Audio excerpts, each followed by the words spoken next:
राम राम हरे हरे हरे कृष्ण कृष्ण कृष्ण हरे हरे बोला हरे राम माया का बोल बसा हरे कृष्ण कृष्ण कृष्ण हरे हरे माया चप्पल कल बसा हरे राम राम राम हरे कृष्ण कृष्ण कृष्ण हरे हरे हरे राम राम हरे हरे हरे कृष्ण कृष्ण कृष्ण हरे हरे हरे राम राम राम हरे हरे हरे कृष्ण कृष्ण कृष्ण हरे हरे हरे राम राम हरे हरे हरे कृष्ण कृष्ण कृष्ण हरे हरे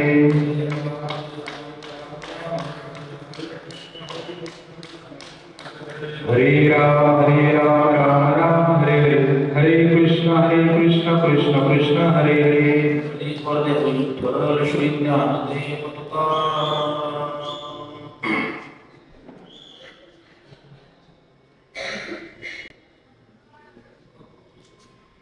सुख दुखे समे कृत्वा लाभा लाभो जया जयो ततो युद्धाय युज्यस्व नैवं पापं वाप्स्यसि। स्वर्गीय सागर रामनाथ शेठ दराडे यांच्या दशक्रिया विधीच्या निमित्तानं आपण सगळेच त्यांच्यावरती प्रेम करणारे नातेवाईक अध्यक्ष ग्रामस्थ मित्र परिवार त्यांना या ठिकाणी श्रद्धांजली वाहण्याकरता म्हणून उपस्थित आहोत। या प्रवचनाकरता आम्ही आपल्या समोर जो श्लोक गायला तो श्लोक श्रीमद भगवद्गीतेतील दुसऱ्या अध्यायातील 38व्या क्रमांकाचा आहे।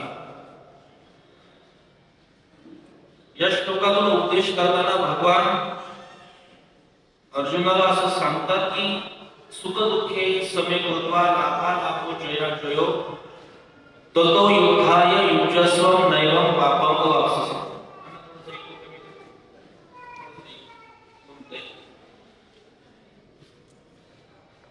आपल्या जीवनाकडे तटस्थ दृष्टीने पाहण्याची दृष्टी अर्जुनाला भगवान बहाल करत आहे।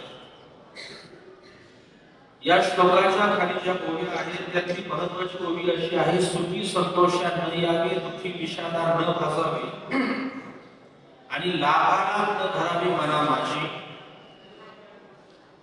मानवी जीवनामध्ये सुख आणि दुःख या निरंतर चालणाऱ्या गोष्टी आहेत, ही सतत घडणारी प्रक्रिया आहे। मात्र आपल्या जीवनामध्ये सुख आलं तर हुरळून जाऊ नये आणि दुःख आलं तर खचून जाऊ नये अशा पद्धतीचा उपदेश देवाला ज्ञानोबरायांना आपल्याला करायचा आहे। बसलेली मंडळी कृपया आपापसामध्ये बोलू नका। कैलासराव त्यांना सांगा बोलू नका, इथपर्यंत ठळक आवाज येतोय मला, एक जरा थोडा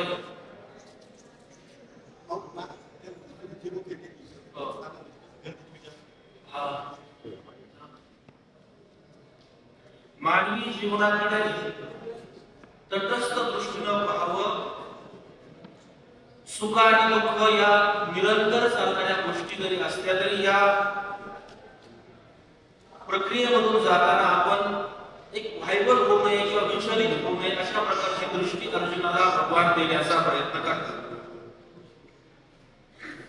तटस्थ म्हणजे काय तर तुमच्या माझ्या जीवनामध्ये चांगल्या वाईट दिवसाचं येणं जाणं नित्य सुरू आहे।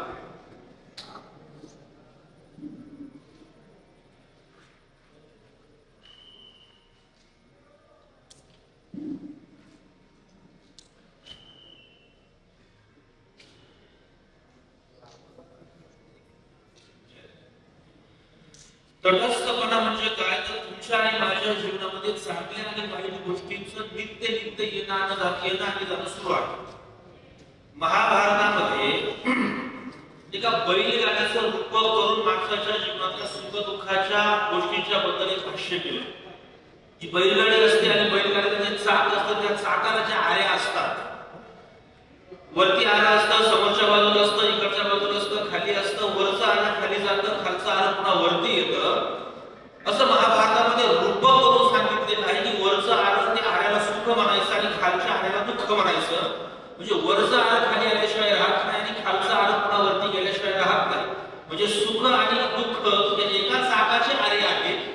सुख आलं की दुःख राहत नाही, दुःख आलं की सुख राहत नाही. पण सुख आणि दुःख हे आहे सतत निरंतर खालीवर फिरत राहतात. तसं माणसाच्या जीवनामध्ये सुख गेलं का दुःख आणि दुःख गेलं का सुख हे निरंतर घडणाऱ्या गोष्टी आहेत. बरं, या आरे ज्याला असतात त्या बैलगाडीला, या आऱ्यांच्या शिवाय जशी बैलगाडी चालू शकत नाही तसं सुख आणि दुःखाच्या शिवाय माणसाचं जीवन पुढे ढळू शकत नाही.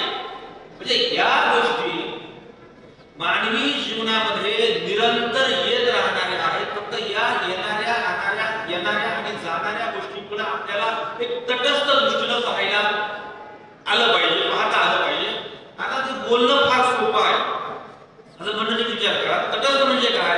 आपल्या घरामध्ये बाळ जन्माला आला, उत्सव साजरा करतो. बाळ गेलं तेच बाळ.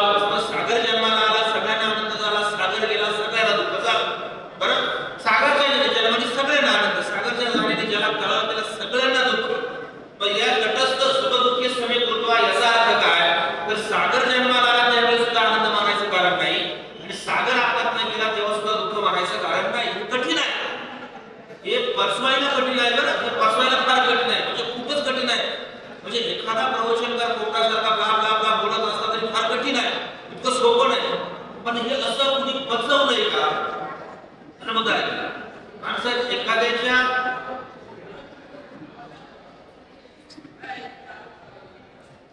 मंडळीला सांगणार किती बाप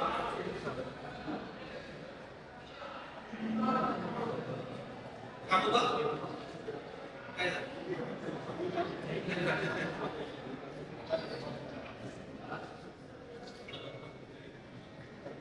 ज्यांना उभं राहायचं असेल तिकडे तिकडे राहता, फक्त बोलू नका. काय विषय नाही, इथं राहिले काय तिथं राहिले काय अडचण नाही, फक्त बोलू नका.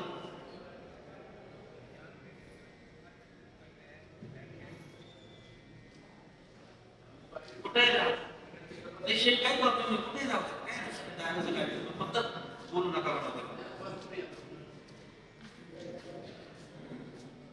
माझा मुद्दा असा चाललाय, प्रवचनाचा विषय आहे की भगवान श्रीकृष्ण आपल्याला आपल्या जीवनामध्ये तटस्थ राहायला शिकवलं.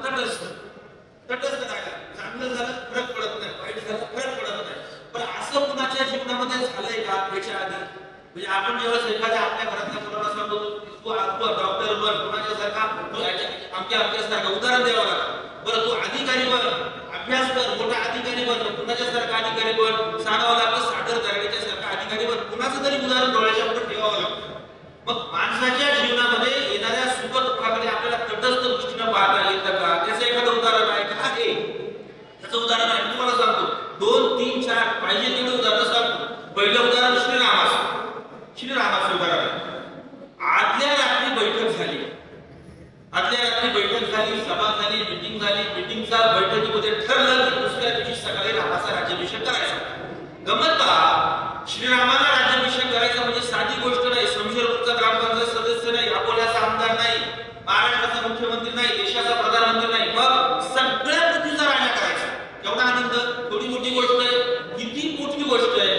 रात्री ठरलं राज्याभिषेक करायचा आहे, रात्रीतून बाईनं सूत्र फिरवली, सकाळी रामाला आदेश आला तुझा राज्याभिषेक होणार नाही, तुला 14 वर्षाचा वनवास. आता याच्यामध्ये तुम्हाला मुख्य गोष्ट सांगतो, ज्यावेळी रामाला राज्य मिळणार आहे असं दशरथ राजाने सांगितलं, याच्यावर रामाची प्रतिक्रिया काय होती माहितीये का? जीवित दर्शन. एवढंच. कुठं बॅनरबाजी नाही, कुठं डीजे नाही, कुठं मंडप नाही, काही नाही केलं. फक्त सांगितलं तुला राज्य मिळणार आहे. रामाने सांगितलं जीवित दर्शन. आणि रात्रीतून ज्यावेळेस सूत्र फिरली गेली आणि ज्यावेळेस वनवासाचा प्रश्न मिटवायचा पुढे आला, वनवास स्वीकारण्याची आज्ञा झाली, तेव्हा सुद्धा रामाने सांगितलं जीवित दर्शन. म्हणजे आयुष्याचं सगळ्यात मोठं राज्य भाग केलं तेव्हा सुद्धा जी पिताजी. आणि अंगावरचे कपडे काढून वल्कल धारण करायला सांगितले तेव्हा सुद्धा जी पिताजी. याला म्हणायचं जीवनाकडे तटस्थ दृष्टी पाहणं. आयुष्याचं सगळ्यात मोठं सुख आलं, मला फरक नाही पडला, आणि आयुष्याचा वनवास वाटेला तरी देखील मला फरक नाही पडला, याला म्हणायचं तटस्थ. या श्लोकामधून भगवान आमच्या मनावरती जे बिंबवत आहेत ना, ते हे सागराला फरक नाही पडला, सागर गेला फरक नाही पडला पाहिजे, फरक नाही पडला पाहिजे. मी पहिलं वाक्य काय बोललो ते बसवायला फार कठीण आहे. पण मग ही रीत आहे देवाच्या बोलण्यातली, भाषेतला मागचा मतितार्थ असा आहे की आपण तटस्थ राहिलं पाहिजे. बरं, चला तुम्ही म्हणजे राम फार देव होता, मागे झालं, खूप दिवस झाले, खूप वर्ष झाले, सोडून द्या. अजून पुढं सांगा. मी तुम्हाला तुकाराम महाराजांचं उदाहरण सांगतो. माणसाच्या जीवनाकडं तटस्थ दृष्टीने कसं पाहिजे तुम्हाला सांगतो. तुकोबरा हे मुळात महाजन होते. सावकारांना कर्ज देणारे तुकोबरा, बरं सावकारांना कर्ज देणारे तुकोबरा, एवढे श्रीमंत तुकोबरा आहे. पण एवढी श्रीमंत असताना सुद्धा त्यांनी त्यांच्या श्रीमंतीचा विजय कुणाला दाखवला नाही, कुणावरती अन्याय अत्याचार केला नाही, श्रीमंतीचं प्रदर्शन केलं नाही. बरं याच्या उलट काय झालं, पुढच्या काळामध्ये तुकोबरायांना घर नाही, अंगावर घालायला कपडे नाही, खाण्यासाठी अन्न नाही, काही राहिलं नाही. गमत पहा, ज्यावेळी सगळं होतं तेव्हा सुद्धा तुकोबरायांनी त्या सगळ्या गोष्टीचा बाजार मांडला नाही. सगळं गेलं तेव्हा सुद्धा तुकोबरायांनी देवाला शिव्या दिल्या नाही. याला म्हणतात तटस्थ राहणं. पुढच्या काळामध्ये शिवाजी महाराजांच्या जीवनामध्ये हाच प्रसंग आहे. म्हणजे अगदी अलीकडचं सांगतो, पुन्हा एखादा म्हणत नाही तुकाराम महाराजांना सुद्धा खूप जुनं झालं, अजून जवळ सांगा तुम्ही तटस्थ पाहिलंय का सांगतो. तर शिवाजी महाराजांनी पाहिलं. कसं पाहिलं, ज्यावेळी शिवाजी महाराजांनी राज्य निर्माण करायला सुरुवात केली तर शिवाजी महाराजांना काय होतं, काही नाही, गड नाही, किल्ले नाही, माणसं नाही, पैसे नाही, काहीच नव्हतं. पण त्यांनी राज्य निर्माण करायला सुरुवात केली. काही लहान लहान पोरांना घेऊन ते लढायची प्रॅक्टिस करायची, सराव करायचे. मग एक माणूस आला, त्यांनी विचारलं शोभा ती काय करतोय, त्यांनी सांगितलं राज्य निर्माण करतो. त्यांनी विचारलं कुणासाठी करतो, त्यावेळी शिवाजी महाराजांनी सांगितलं हे राज्य मी रहिते करता निर्माण करतो. अच्छा बोलणं नीट आहे का. ज्यावेळी शिवाजी महाराजांनी सांगितलं की मी हे राज्य रहिते करता निर्माण करतो, त्यावेळी शिवाजी महाराजांना काहीच नव्हतं. माणसं नव्हते, गड नव्हते, किल्ले नव्हते, ढाली नाही, तलवारी नाही, घोडे नाही, उंट नाही, हत्ती नाही, काहीच नाही. या उलट 1674 ला ज्यावेळी शिवाजी महाराजांचा राज्याभिषेक झाला, शिवराजे छत्रपती झाले, त्यावेळी शिवाजी महाराजांना काही नव्हतं, काही नाही असं काही नाही, सगळं होतं. माणसं होती, ढाली होत्या, तलवारी होत्या, गड होते, किल्ले होते, स्वतःचं नाव होतं, पैसा होता, सोनं नाणं सगळं काही होतं. आणि राज्य निर्माण करताना जो एक माणूस पाहिलेला होता, त्यांनी जे महाराजांना विचारलं की शोभा हे राज्य कुणाचं, त्याच माणसाने 74 साली राज्याभिषेक झाल्यानंतर शिवाजी महाराजांना विचारलं की शोभा आता हे राज्य कुणाचं. शिवाजी महाराजांनी सांगितलं आता सुद्धा हे राज्य रहितेच, तटस्थ. माझ्याकडे काही नव्हतं ना तेव्हा सुद्धा रहितेच, आणि आता माझ्याकडे सगळं काही आहे तेव्हा सुद्धा रहितेच. हे तटस्थपण, हा तटस्थपण. म्हणजे माझ्या घरात काही चांगलं झालं काय प्रॉब्लेम नाही, देवाने दिलं काय प्रॉब्लेम नाही. माझ्या घरात वाईट झालं देवाने दिलं. ते आपले प्रेमानंद महाराज म्हणून बघा, आपण सगळ्यांचे त्यांचे व्हिडिओ पाहतो, त्यांचं एक फार चांगलं वाक्य आहे. त्यांनी सांगितलं की माझ्या आयुष्यामध्ये काही चांगलं झालं तर आपण असं म्हणायचं देवाची कृपा. आपल्या आयुष्यात काही चांगलं झालं तर समजायचं देवाची कृपा, आणि आपल्या आयुष्यामध्ये काही वाईट झालं तर समजायचं देवाची इच्छा. बस सोडून द्यायचं, त्याच्यावरती बाहेर घालून द्यायचं. देवाची इच्छा आणि देवाची कृपा या दोघांच्या मध्ये जे अंतर आहे या अंतराला आमचं तटस्थ. हा तटस्थपणा आमच्या ठिकाणी जर एकदा आला ना, हा तटस्थपणा आमच्या ठिकाणी आल्यानंतर आम्हाला दुःख होणारच नाही. बरं आपण स्वतःच्या बाबतीत तटस्थ नसतो, जगाच्या बाबतीत तटस्थ असतो. म्हणजे जगाच्या बाबतीतला तटस्थपणा कसं मी तुम्हाला सांगतो. एक आजोबा अंगणात बसलेले होते आणि एक पेपरवाला त्याच्याकडे पेपर दिला, त्याने तो पेपर काढला, पेपर वाचला. पेपरवरती लिहिलेलं होतं आमच्या घाटामध्ये बस कोसळली 17 ठार अशी बातमी वाचतात. त्या आजोबाने काय केलं, काय ते पेपर वाचला टाकून दिला. 17 माणसं मेले, काय डोळ्यात पाणी वगैरे येतं का नाही, काय दुःख नाही, काय ते पेपर वाचला टाकून दिलं. 17 ठार बातमी वाचली, हेडलाईन वाचली, टाकून दिलं. थोड्या वेळानंतर त्या आजोबाचा बाहेर अंगणामध्ये खेळणारा नातू पडला. कुणीतरी येऊन सांगितलं की तुमचं पोरगं नातू खेळता पडलंय. आजोबा काही जीव घाबरा झाला, खालीवर झाला. म्हणजे भाई बाबू माझ्या नाताला काय झालं, काय नव्हतं झालं, फक्त माती लागली होती, काही काय झालं नव्हतं. नातवाच्या गुडघ्याला फक्त माती लागली तरी याचा जीव जायला झाला, आणि पेपर मध्ये 17 माणसं ठार झाले तरी याचा जीव खालीवर सुद्धा झाला नाही. कारण काय, कारण एकच आहे, जगाच्या बाबतीमध्ये आम्ही तटस्थ आहोत, स्वतःच्या बाबतीमध्ये नाही. जग उलथून पडू दे, जगाचं वाटणं होऊ दे, आम्हाला काही घेणं देणं नाहीये, पण स्वतःच्या बाबतीमध्ये आम्ही तटस्थ नाही. भगवान कृष्ण जनपराय तपोपराय या ओळीमधून आम्हाला जीवनामध्ये तटस्थ राहण्याचा आम्हाला उपदेश करत आहे. तटस्थ राहा. बरं, तटस्थ राहण्याचा पहिला फायदा काय, तटस्थ हे बघा तुम्हाला सांगू का, थोडंसं आध्यात्मिक दृष्टिकोनातून जर विवेचन केलं ना, तुम्हाला आणि मला होणारी साखर, शुगर, बीपी, काय डायबिटीस वगैरे ते काय म्हणतो आपण, हे सगळे जे आजार आहेत हे सुद्धा आपला अपघात होऊन झालेले आजार नाही. बरं, अपघाताने झालेले नाही, मग ताण तणाव, टेन्शन, बरं ही सगळी इकडनं निर्मिती झालेली आहे. तर हे आजार काय येतात? काहीतरी वाईट झालं तर तणाव आहे, काहीतरी चांगलं झालं तर आनंद आहे ना. सांगितलं ना, ते नोकरदार मला विचारावं, आनंद दुःख एका क्षणात असतो त्यांचा. नोकरदार माणसाला महिन्याच्या पहिल्या तारखेला पगार झाल्याच्या नंतर 30,000 40,000 ते अकाउंटला जमा झाल्यानंतर आनंद, आणि पुढच्या सेकंदाला पुन्हा हप्ते कट झाल्याची मेसेज आल्यानंतर दुःख. काही क्षणाचं असतो ना. एका क्षणाला आनंद, दुसऱ्या क्षणाला दुःख. एका क्षणाला चांगलं, दुसऱ्या क्षणाला वाईट आहे. या तणावातून आपण आपलं आयुष्य सहज करता येणार. त्या जाण्याचा परिणाम असा आहे, या तणावाचा परिणाम असा आहे की आम्ही आमच्या जीवनाकडे तटस्थ दृष्टीनं पाहत नाही. तटस्थ दृष्टीनं पाहता आलं पाहिजे. तटस्थ दृष्टीनं पाहता आलं पाहिजे. बरं, तटस्थ दृष्टीनं जर पाहिलं नाही ना, तर त्या घटनेचा आमच्या जीवनावरती एवढा भयंकर परिणाम होतो की आम्ही त्याच्यातून कधीच बाहेर पडत नाही. कधीच बाहेर पडत नाही. म्हणजे गमत पहा, आपण रामायण जर नीट अभ्यासलं तर राजमहालामध्ये राहणारा माणूस सुद्धा एवढा सुखात राहत नाही, एवढा जंगलामध्ये झोपडी करून राहणारे राम आणि लक्ष्मण सुखात राहायचे. पहा रामायणामध्ये महालात राहणारा माणूस सुद्धा एवढा आनंदात राहत नसावा, नसतोच. एवढे सुखात आणि आनंदामध्ये राम आणि लक्ष्मण कंदमुळं खाऊन, नदीचं पाणी पिऊन, झोपडीमध्ये राहून, आबाळाचा पार करून, थंडीचा आदर करून जे उठायचे, जे वागायचे, हे सुखात होते. का सुखात होते? कारण यांनी त्यांच्या जीवनाकडे पाहण्याचा दृष्टिकोन स्वीकारला, तो तटस्थ स्वीकारला. तटस्थ स्वीकारला. इतकं सोपे का? अरे बापाने 100 रुपये जर दिले नाही तर बापावरती थांबून जाणारी पुरा आहेत. विचार करा, म्हणतच नाही एखाद्या गुंठ्यातून बाजूला केलं, विक्यातून बाजूला केलं, घरातून बाजूला केलं, ते तर सोडूनच बोला. पण किमान एखाद दिवशी 5, 50, 100 रुपये जर बापाने दिले नाही तर बापाकडे डोळे वाचून पाहणारे, बापावरती थांबून जाणारे सुद्धा पुरा आहेत. अशा वेळी सगळ्या राज्यामधून ज्यावेळी श्रीरामाला बेदखल केलं गेलं, 14 वर्षासाठी का होईना, 14 वर्षासाठी का होईना, नुसतं बेदखल करणं नाहीये, नुसतं राज्य देणं नाही, एवढं नाहीये, तर पुन्हा वनवास, 14 वर्षाचा वनवास, जंगलात राहायचंय. आणि अशा वेळी सुद्धा आपल्या वडिलांच्या बद्दलची भूमिका किंचितही कमी न होऊ देणारे श्रीराम, या तटस्थपणाचा परिणाम तुम्हाला सांगतो. तटस्थपणाचा परिणाम सांगतो. ते श्रीराम ज्यावेळेस वनवासाला गेले ना, त्यावेळेस ते फक्त राम होते.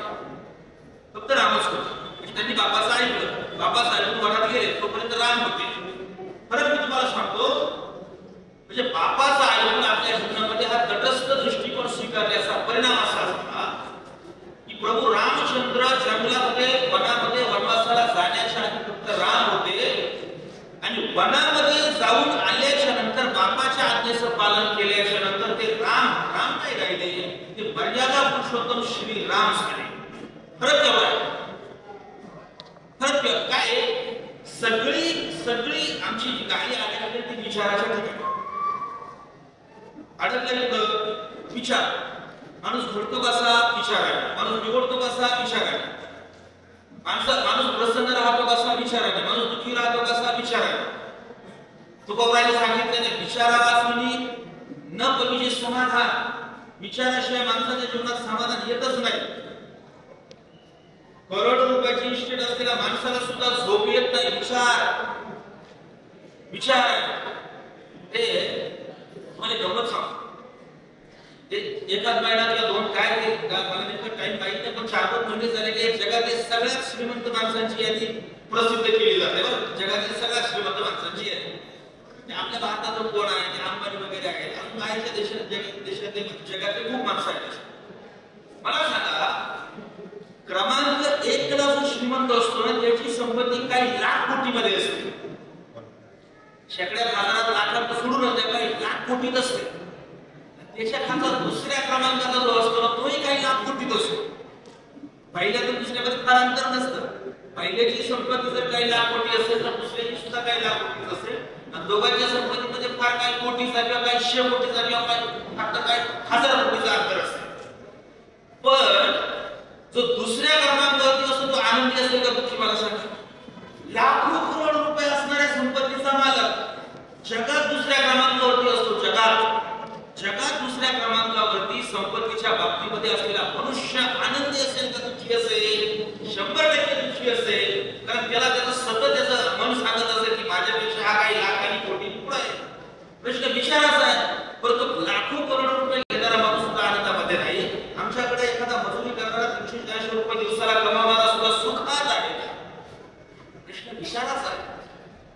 विचाराचा आहे. म्हणजे संशयपूर मधला मजूर, सामान्य मजूर, हा 300 रुपये रोजाना जाणारा मजूर, त्याची परिस्थिती चांगली आहे. याच्यापेक्षा वाईट परिस्थिती तुकाराम महाराजांची होती बरं. याच्यापेक्षा वाईट तुकाराम महाराजांच्या घराला जी लाकडं होती ते एरंडाची होती. करा कल्पना किती बिकट परिस्थिती असेल. पण मला सांगा, शमशेरपूर म्हणा किंवा आपल्या अकोले तालुका म्हणा, नगर म्हणा, महाराष्ट्र म्हणा, कोणत्या एखाद्या माणसाची छाती आहे का त्यांनी म्हणावं मी आनंदात आहे? हिंमत असेल तर पुढून दाखव. तुमच्याकडे गाडी असू द्या, बंगला असू द्या, पैसे असू द्या, सुनमुलं काय असेल ते असू द्या, फरक पडत नाही. पण मी आनंदात आहे असं म्हणण्याची छाती कुणाची आहे का? कुणाशी नाही. पण तुकोबर आहे त्यांच्यामध्ये काही नसताना सुद्धा ती जाहीरपणे सांगायचे, तुका म्हणे खातो काय आनंदाचे लाडू. मी आनंदात आहे, आनंदाचे लाडू मी आनंदात जगतोय, मी सर्वोच्च आनंद भोगतोय. कुठून आला? आनंद नावाची गोष्ट नाही. दुकानदाराकडे जायचं 2 किलो आनंद द्या, 2.5 किलो आनंद द्या, असं नाही मिळत. ते असं नाही मिळत. मग आनंद आहे विचाराशी जोडलेला. तुमचे विचार जसे असतील त्यानुसार तुमचा आनंद दुःखाची व्याख्या तशी संकल्पना. हा विचार काय करतो मला सांगतो. जगातील सगळ्यात मोठा आजार काय आहे बरं? सगळ्यात मोठा आजार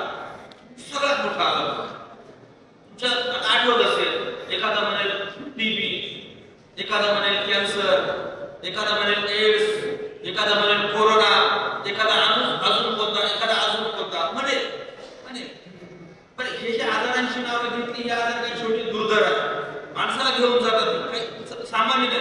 पण जगातील सगळ्यात मोठा आजार नाही. टीबी आजार जगातील सगळ्यात मोठा नाही. एड्स जगातील सगळ्यात मोठा नाही. कॅन्सर जगातील सगळ्यात मोठा नाही. कोरोना जगातील सगळ्यात मोठा आजार नाही. का नाही? त्याचं मागचं कारण तुम्हाला सांगतो.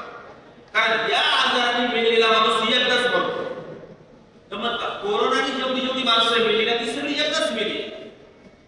एड्स होऊन जेवढी माणसं मेली ती एकदाच मेली.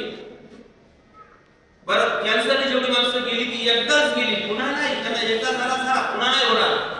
मग जगातील सगळ्यात मोठा आजार जर हा नसेल तर सगळ्यात मोठा आजार कोणता? आचार्यांना विचारा. शंकराचार्य सांगतात की जगातील सगळ्यात मोठा आजार कोणता?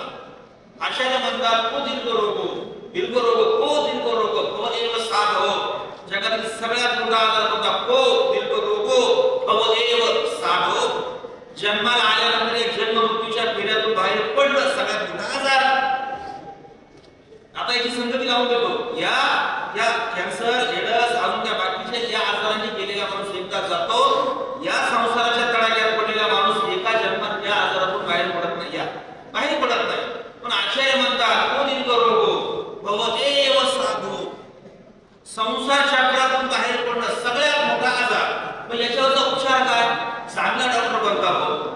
चांगला डॉक्टर बनता.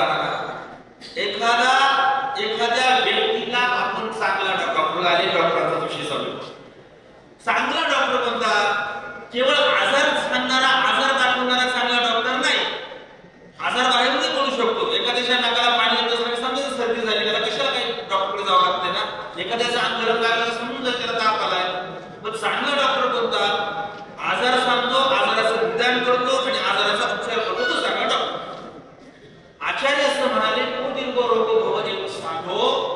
जगातील सगळ्यात मोठा आजार कोणता? जन्म मृत्यूच्या तडाख्यातून बाहेर पडणं सगळ्यात मोठा आजार आहे. याच्यावरचा उपचार काय? आता उपचार आहे का? याच्यावरचा उपचार काय? को दीर्घ रोगो भव एव साधो किम औषधम यस्य विचार एवच. विचार हा त्याच्यावरचा उपचार. विचार करा. तुकाराम महाराज म्हणाले की नाही, क्षणोक्षणाची करावा विचार करावा या पारदोषी. ज्यांच्या दहाव्याला आपण आलो ना, सागर दराडे बघा, एक मला ते गेले, उद्या तुम्हाला जायचंय, मला जायचंय, सगळ्याला जायचं. याच्यातली गंमत तुम्हाला सांगतो. मी जाणीवपूर्वक शब्द वापरते गंमत. हा, इथली गंमत तुम्हाला सांगतो. जाणं निश्चित आहे का नाही? कुणाला चुकलंय का नाही? आणि जायचंच असेल ना, पण मग चांगल्या मार्गाने जा, चांगलं करून जा. रामायणामधला एक प्रसंग आहे. सारासार विचाराने माणसाने केलं पाहिजे. रामायणामध्ये काय आहे ते ज्यावेळेस मारीच हरणाजवळ घेऊन गेलं, बरोबर?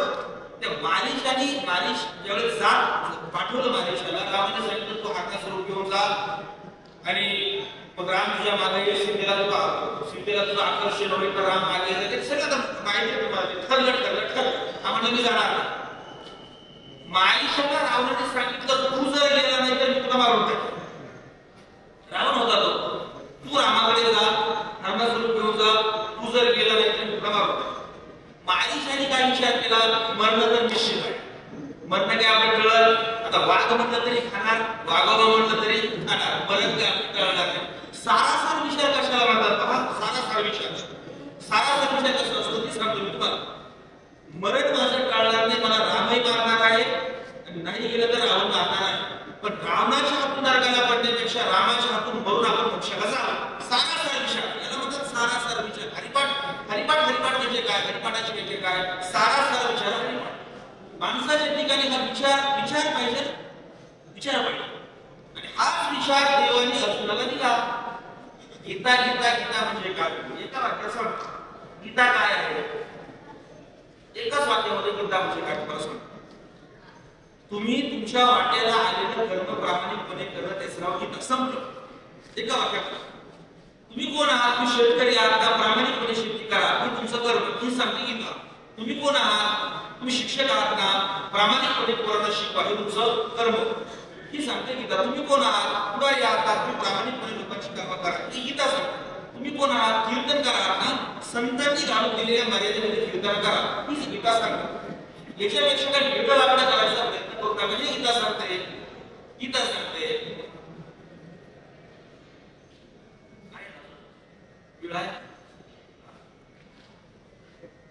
हे गीता सांगते.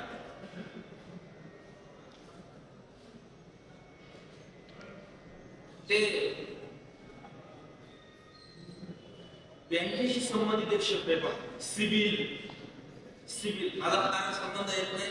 सिबिल येण्यासाठी मला ते माहित नव्हतं. समित्राला विचारलं की ते सिबिल नेमकं काय. सिबिल म्हणजे काय तर ते आर्थिक पतनिर्देशांक. ते जड जाणार आपल्याला. आर्थिक पतनिर्देशांक डॉक्टर साहेब आपल्या मराठी जाणार तेव्हा एवढं होणार ना. त्यामुळे सिबिलच राहतं. म्हणजे सिबिल म्हणजे काय, एक फायनान्शियल स्कोर असतो. तुमचं सिबिल जर खराब असेल ना तर तुम्हाला बँक दारात उभा करत नाही. माझा मुद्दा पुढे तपशिलात मी ते सांगतो. आपलं सिबिल जर खराब असेल तर बँक आपल्याला दारात येऊ देत नाही. तुमचं फायनान्स आपल्याला उभं करत नाही. तुम्ही आपल्याला कर्ज देत नाही. सिबिल खराब झालं तर आपली आर्थिक पत ढासळते असा त्याचा अर्थ आहे. पण सांगू का आपलं आर्थिक फायनान्शियल सिबिल ढासळलं तर फरक पडत नाही. जाऊ द्या म्हणते बँकेने आपल्या दारात उभं नाही केलं, सोडून द्या. सोडून द्या. हा काय फरक पडत नाही, सोडून द्या. दुसरं एक सिबिल असतं त्याला म्हणतात सोशल सिबिल. सामाजिक पद निर्देशांक. माणसाने आर्थिक पद घसरली तरी घाबरू नये. त्याच्यापेक्षा जपाव आपली समाजातली पद घसरली नाही पाहिजे. पण आता मी थोडं धाडसाने विचार करतो. समाजातली आपली पद गेली तरी चालेल. का चालेल. कारण समाज आता तसा नाहीये. चांगल्याला सांगून वाईटाला वाईट म्हणणारा समाज कुठे राहिला आहे. चांगल्याला चांगला आणि वाईटाला वाईट म्हणणारा समाज असो तेव्हा माणसाने सामाजिक पद्धतीची पद सांभाळण्याची चिंता केली पाहिजे. आपण कलियुगामध्ये राहतो. इह घोरे कलव प्रायो जीवश्च सुरताम दहा. जे राक्षसासारखं माणूस जिथं वागायला लागलाय त्याला कलियुग म्हणतात. आणि त्या कलियुगामध्ये माणसाने सामाजिक पद्धतीची चिंता करायचं काही कारण नाहीये ना. म्हणजे गमत म्हणून सांगतो. आता दिवाळीमध्ये आम्ही सगळे मित्र भेटत असतो. आमच्या दहावीतल्या वर्गातल्या आमच्या काही मित्र खाट्यावर भेटतो.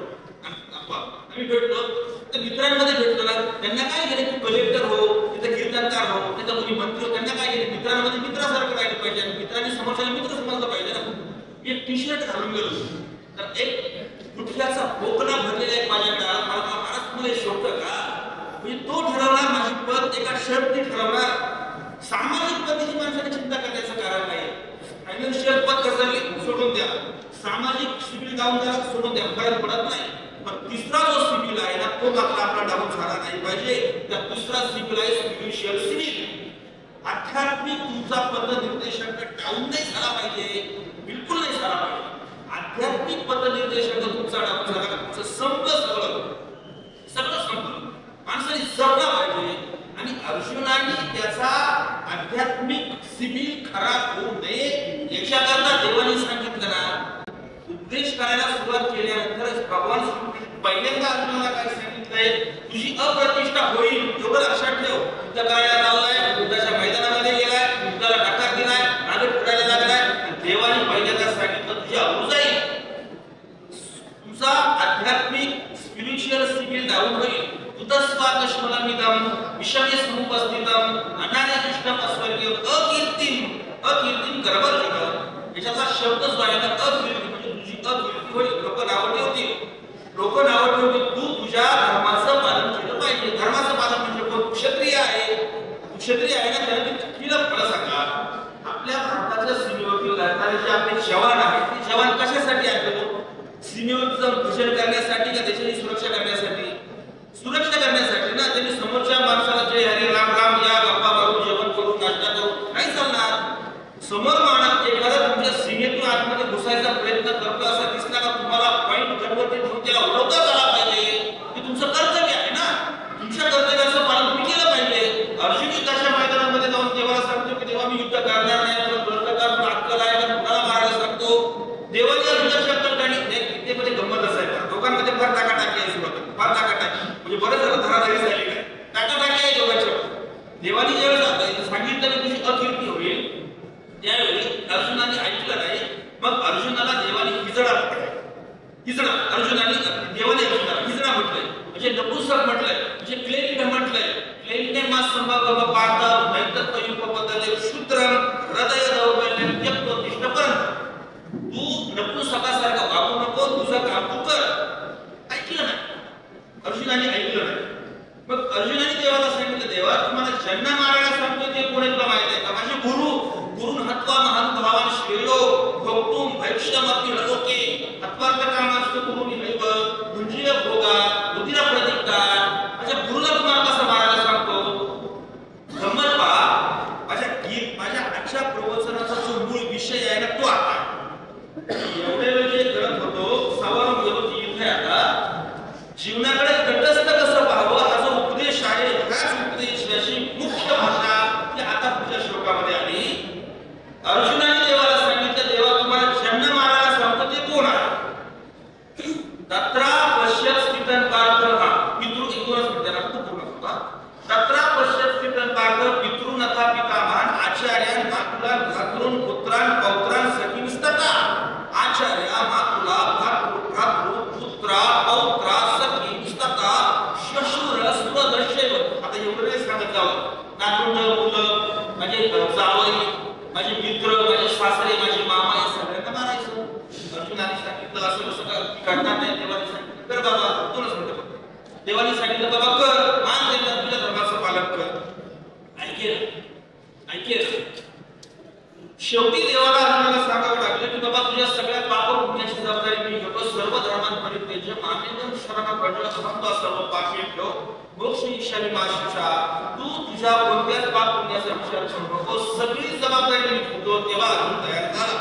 तेव्हा अर्जुनाने त्याच्या धर्माचं पालन केलं. म्हणजे तेव्हा अर्जुनाने त्याच्या जीवनातला तटस्थ दृष्टिकोन स्वीकारला. तटस्थ दृष्टिकोन. आपणही तटस्थ व्हावं. आज या धाब्याच्या कार्यक्रमामध्ये अनेक मान्यवर शब्दांची अर्पण करणार आहे. त्याच्यामुळं मला सांगताना थोडासा वेळ दिला होता, त्याच्यामुळं मला थांबावं लागेल. पण बोलू नका आपापसामध्ये, बोलू नका. आज ज्यांच्या 10व्याला आपण जमलेलो आहोत, फार मोठी आणि फार वाईट घटना आहे. सागरचं तसं अकाली जाणं हे कुणालाही परवडणार नाही. या दराडे परिवारावरती फार मोठा आघात आहे. नुसता आघात नाही तर नियतीनं दराडे परिवाराची केलेली चेष्टा, अक्षरशः चेष्टा. प्रचंड संघर्षातून उभा राहिलेला हा परिवार, प्रचंड दुःखातून उभा राहिलेला परिवार. सचिनदादा, अतुल, बाकी सगळीच त्यांची नातेवाईक मंडळी, अमरावतीचं सागरची सासूबाईकडची मंडळी, सुभाषराव विठ्ठलबाई, त्यांची पत्नी सोनल, त्यांचे मामा तुकाराम फुलेसकर, त्यांच्याबाई हत्या, हे सगळ्यांमध्ये प्रचंड मोठा दुःखाचा प्रसंग कोसळलेला आहे.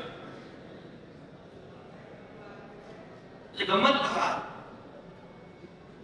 सागरही बाप मिळाला नाही, बापाचं प्रेम मिळालं नाही. सागरच्या मुलीला एका माणसाचं प्रेम मिळालं नाही. एवढं मोठं दुर्दैव आहे.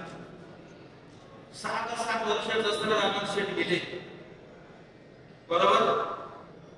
आणि आता त्यांची ती मुलगी सानू, ती काहीतरी 5 वर्षाची आहे. तेव्हा त्यांचा जबाब केला. मला तर त्या दिवशी ते सावरायला होतो, ती ऍडव्होकेट संधी सगळी होतो. ती पोरगी तिला लेकरा बळीला हसते खेळते, काय निष्पाप शेवटला माहितच नाही. तिच्या जीवनाचं छत्रच हरपून गेलंय. काय माणसाच्या जीवनामध्ये किती प्रेम करा. म्हणजे गंमत पहा, सगळ्यात मोठं दुःख सचिन दादाच्या वाट्याला. सचिन दादाला जेव्हा बाबाच्या आनंदाची गरज होती तेव्हा बाप गेला, त्या भावाच्या आनंदाचा भाऊ गेला. पण मी सांगितलं की दराडे परिवाराची अक्षरशः केलेली चेष्टा आहे ती नाही. सागरच्या बद्दल तर आता मी एकच सांगतो, याच्यात आपण एकच वर्णन करू शकतो, फक्त एकच शब्द दुर्दैव. दुसरं आपण काहीच म्हणू शकत नाही. काहीच याचं काही विश्लेषणच होणार नाही. या गोष्टीचं काहीच होणार नाही. काय कमी होतं मला सांगा. कधी देखना माझी बिंडा तरुण कर्तृत्ववान विद्वान हुशार, ज्या पदावर जायला लोक स्वप्न पाहतात तिथवर हा माणूस भोगतोय. बरं, घरून दोन्ही भावाचं चांगलं सहकार्य आहे, आत्याचं मामाचं सहकार्य आहे, बंदे अडचणीमध्ये मित्र उभे आहेत. बरं, जेवढं इकडच्या बाजूच्या लोकांचं सहकार्य आहे तेवढं ते सासरकडच्या माणसांचं सुद्धा सहकार्य आहे ना.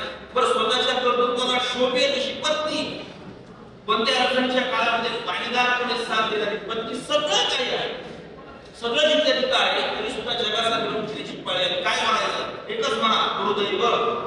दुसरं काही म्हणू शकत नाही. याचं आणि तुम्हाला सांगू का, या दुर्दैवाच्या फेऱ्यातून कुणाची सुटका झाली नाही. मी सांगितलं रामाचं उदाहरण, रामाची नाही झाली, रामाच्या बापाची नाही झाली, रामाच्या बायकोची नाही झाली. त्यामुळे आपण फक्त एवढंच म्हणू शकतो की दुर्दैव, देवाने खूप मोठं संकट या दराडे परिवाराच्या वाट्याला घातलं. या संकटातून त्यांना बाहेर पडण्याची ताकद द्यावी. किती वर्ष झालं सागर वेदना सहन करतोय, किती वर्ष झालं. पण ही लोकांनी काही कमी केलं असं नाही ना. प्रत्येक वेळी तुम्हाला सांगतो, दिल्ली काय, केरळ काय, मुंबई काय, मोठे हॉस्पिटल, एम्स सारखं हॉस्पिटल, हिंदुजा सारखं हॉस्पिटल, जिथल्या दारात आपण पाहू शकत नाही, भयंकर मोठे महागडे हॉस्पिटल, सगळीकडे उपचार करण्याचा प्रयत्न केला. सगळ्यांनी भरपूर साथ दिली. सगळे आपल्याला उभं राहिले. बायको सासरकडची मंडळी, इकडे त्याचे विशेष करून आम्ही बऱ्याचदा बोलायचो, गिरीश, संदीप, त्यानंतर त्यांची अंजनाबाई आत्या, सचिन दादा, अब्दुल, त्याचा जो मेवना समी, सुभाषराव, उर्मिला, त्याची सासू सासरे, सगळ्यांनी ताकद लावली. कुणी कुठं कमी नाही पडले. मला माहिती आहे, मला ते आमचे नातेवाईक असल्यामुळे मला सगळं माहिती आहे, कुणी कुठं कमी नाही पडलं. पण तरी देखील सागरला या जगाचा निरोप घ्यावा लागला एकच शब्दामध्ये, दुर्दैव. आणि या दुर्दैवाला दुसऱ्या भाषेमध्ये नशीब म्हणा, प्रारब्ध म्हणा, नाही त्याचं काही नशिबाच्या पुढे प्रारब्धाच्या पुढे कुणाला जाता येत नाही. इथं संघर्ष बारीक आहे का? बापाला शरीर नसताना लहानाचं मोठं होणं, गावाच्या आश्रयाने शिकणं, पुन्हा मग ते अमेरिकेला जाऊन शिकून येणं, पुन्हा मग इकडे हॉटेलचा प्रयत्न करणं, त्याच्यामध्ये चांगली नोकरी मिळणं, पुन्हा पुण्यासारख्या ठिकाणी जाणं, एवढी मोठी परीक्षा क्रॅक करणं सोपं नाहीये. एवढा मोठा अधिकारी होणं सोपं नाहीये. खरं सांगता शब्दच नाही. आपण फक्त एवढंच म्हणू शकतात, दुर्दैव. बाकी दुसरं वर्णनच करायला शब्द नाही. मी फक्त परमेश्वराला, माऊलींना, तुकाराम महाराजांना, पांडुरंगाच्या चरणी एवढीच प्रार्थना करतो की बाबा, तुझ्या शिक्षेने जर झालं असेल तर मागील अनेक वर्षी ज्या कुटुंबाने जे दुःख भोगलं तेच दुःख तू परत त्यांच्या पदात टाकलं. किंवा एवढी तरी दया दाखव की त्यांना या दुःखातून मोकळं कर, हलकं कर, ताकद दे, त्यांना ते बळ दे. एवढी श्री पांडुरंगाच्या चरणी प्रार्थना करतो. झालेली सेवा श्री माऊलींच्या चरणी समर्पित करून सेवेला पूर्ण करा. या ठिकाणी उपस्थित आहात. सागर जाऊन आज 10 दिवस होत आहेत आणि या दशक्रियेच्या निमित्तानं आपण सर्वच मान्यवर या दशक्रियेच्या निमित्तानं सागरला भावपूर्ण आदरांजली देण्यासाठी या ठिकाणी उपस्थित आहात. त्यांच्या सूचनाप्रमाणे आत्ताच प्रवचन रूपी सेवा संपन्न झाली. ते वारकरी संप्रदायाचे आमचे सन्मित्र हरिभक्तपरायण योगेशजी महाराज नागरे यांचं प्रथमतः या परिवाराच्या वतीनं आणि आलेल्या पै पाहुण्यांच्या वतीनं मी महाराजांचं प्रथमतः स्वागत करतो. महाराज, आपण आपल्या प्रवचनाच्या माध्यमातून या ठिकाणी सांगितलं, जन्माला आलेला प्रत्येक मनुष्य देह एक ना एक दिवस जाणार आहे. मरणाच्या वाटा प्रत्येकाच्या वेगळ्या आहेत. परंतु या कुटुंबातून सागरचं जाणं झालं आणि या कुटुंबावरती जो आघात खऱ्या अर्थानं झाला, ते दुःख त्याचं वर्णन, दुःखाचा शब्दाचं वर्णन कदापि करता येणार नाही. मी सागरच्या बाबतीत डॉक्टर साहेब फक्त या ठिकाणी त्यांची या कुटुंबाची पार्श्वभूमी सांगून पुढील मान्यवरांची श्रद्धांजली या ठिकाणी देणार आहोत. कारण ऐन दिवाळीच्या उत्सवामध्ये खऱ्या अर्थाने एक बातमी आमच्या परिसरामध्ये धडकली आणि सागरचं जाणं या कुटुंबातून झालं. अशी बातमी आल्यानंतर जे दुःख ज्या कुटुंबाला झाले, त्या परिसरातील सर्व आमच्या सर्व मित्रांना हे दुःख या निमित्ताने झालं.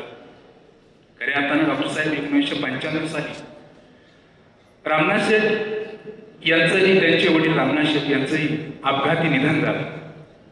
ते दुःख पचवण्याची ताकद खऱ्या अर्थाने या कुटुंबाला त्या ठिकाणी आपल्या सर्वांनी आधार त्या ठिकाणी देण्याचा प्रयत्न केला. ते दुःख पचवतो ना पचवतो थोड्या दिवसात त्यांच्या मातोश्रीचंही जाणं त्या कुटुंबातून झालं आणि मातृत्वाची आणि पितृत्वाची सर्व जबाबदारी खऱ्या अर्थानं सचिन दादाच्या खांद्यावरती आहे. त्या काळामध्ये 1995 साली ज्यावेळेस वडिलांचा अपघाती मृत्यू झाला, त्यावेळेस वडिलांनी त्यांच्या बहिणीला शब्द दिला. सागर अवघा 7 वर्षाचा त्यावेळेस होता आणि बहिणीला शब्द दिला की या सागरचा सांभाळ आणि शिक्षण खऱ्या अर्थानं तुला करायचंय. आणि म्हणून बहिणीला ब्राह्मणवाडा या ठिकाणी जाऊन सागरला आपल्या सोबत नेलं. माध्यमिक शिक्षण त्या ठिकाणी पूर्ण केलं आणि उच्च माध्यमिक शिक्षणासाठी, कॉलेज जीवनासाठी सागरने पुढला प्रवेश संगमनेर या ठिकाणी ओहरा कॉलेजला घेतला. त्या ठिकाणी शिक्षण पूर्ण करीत असताना पुढील शिक्षणासाठी हॉटेल मॅनेजमेंट शिक्षण हे नाशिक या ठिकाणी त्यांनी पूर्ण केलं. या सर्व गोष्टी करीत असताना आईचं आणि वडिलांचं पात्र खऱ्या अर्थानं कोणी बजावलं असेल तर सचिन दादानी. हे दोन्ही पात्र बजावत असताना निश्चित कशा पद्धतीचं दुःख असेल, दुःखाचं वर्णन तुम्हाला आम्हाला करता येणार नाही, कारण ते सचिन दादानी आणि सागर दादानी त्या ठिकाणी पेललं. हे शिक्षण करत असताना एक हॉटेल व्यवसायाच्या माध्यमातून सागरने सुरुवात केली. त्या काळामध्ये ती अर्थव्यवस्था तितकी नव्हती, परंतु आपल्या भावाचा आग्रह आणि पितृतुल्य छत्र असल्या कारणानं सचिन दादांनी सागरचा शब्द मानला आणि त्या व्यवसायासाठी आर्थिक मदत त्या काळामध्ये केली आणि तो व्यवसायाला सुरुवात झाली. पण बुद्धिमत्ता सागर तर खूप असल्या कारणानं, शाळेत खूप हुशार असल्या कारणानं बुद्धिमत्ता त्याला स्वस्त बसून देत नव्हती. तो व्यवसाय करत असताना MPSC सारखी परीक्षा, एक कठीण अवघड परीक्षा त्या काळात सागरना यशस्वीरित्या पार पाडली आणि ती MPSC परीक्षा देत असताना सुद्धा त्या ठिकाणी नाविन्यपूर्ण यश मिळवलं. अमरावती या ठिकाणी एरिया मॅनेजर उद्योग मंत्रालय MIDC अमरावती अशा पदावरती काम सागरनं त्या निमित्ताने केलं. अमेरिकेला सुद्धा जाण्याचा योग खऱ्या अर्थानं सागरला त्यावेळेस आला. जड अर्थकारणाने खऱ्या अर्थानं सांगावं होतं डॉक्टर साहेब या ठिकाणी पितृत्वाची भूमिका बजावत असताना, आर्थिक परिस्थिती सुद्धा त्यावेळी जेमतेम असताना सागरनी भावाला सांगावं की मला अमेरिकेला जायचंय. आमच्या सचिन दादांनी कुठलाही विचार केला नाही. पैशाची कमतरता असताना सुद्धा त्या ठिकाणी वेळ प्रसंगी तो पैसा सर्व उपलब्ध केला आणि सागरला अमेरिकेला त्या ठिकाणी पाठवलं. या सर्व गोष्टी करीत असताना मातृछत्र खऱ्या अर्थानं नंतर हरपलं. सुमन मावशीने खऱ्या अर्थानं रामनाथ काका गेल्यानंतर सर्व कुटुंबाची जबाबदारी त्या ठिकाणी स्वीकारली. अहोरात्र कष्ट त्या ठिकाणी सुमन मावशीने केले. एक चांगल्या पद्धतीची संसाराची नौका खऱ्या अर्थानं पार करत असताना त्याही वेळेस या कुटुंबातील मातृछत्र हरवलं आणि सचिन दादावर सर्व जबाबदारी या कुटुंबाची पडली. अमरावती या ठिकाणी रुजू असताना सागर भाऊंचं दाम्पत्य खऱ्या अर्थानं त्या ठिकाणी जो विवाह त्यावेळी झाला. पत्नी सोनल हिची साथ खऱ्या अर्थानं आमच्या सागर दादाला त्या ठिकाणी मिळाली आणि सोन्याचा संसार अतिशय चांगल्या पद्धतीने आनंदात चालला. त्या दरम्यान एक छोटीशी गोंडस सानू नावाची मुलगी त्यांच्या कुटुंबामध्ये, त्यांच्यामध्ये या संसारात आनंदमय वातावरण साबित झाली. तो एक आनंद खऱ्या अर्थाने या कुटुंबाला त्या ठिकाणी होता. परिस्थितीवर मात करून खऱ्या अर्थाने या कुटुंबाने आपला एक मित्र परिवार सुद्धा या परिसरामध्ये गमावला. त्याच्या जाणीव हे दुःख होणं साहजिक आहे. सोनलताई सुद्धा एक चांगल्या नायक तहसीलदार पदावरती अमरावती या ठिकाणी महाराज काम त्या करतायत. आणि म्हणून सोन्याचा संसार काही आता त्या ठिकाणी आमच्या भगिनीचा होता. सचिन दादा तर आईचं छत्र गेलं, वडिलांचं छत्र गेलं, भावाचं छत्र गेलं. डॉक्टर साहेब मोठा उत्सव सगळीकडे चालू आणि दराडे कुटुंब परिवारातून आपले मित्र सागर अचानक निघून गेले. उच्च पदस्थ माणूस अत्यंत कष्ट करून त्या पदावर पोचलेला माणूस आई तारुण्यातून आपल्यातून निघून जातो, संसार उघड्यावर सोडतो.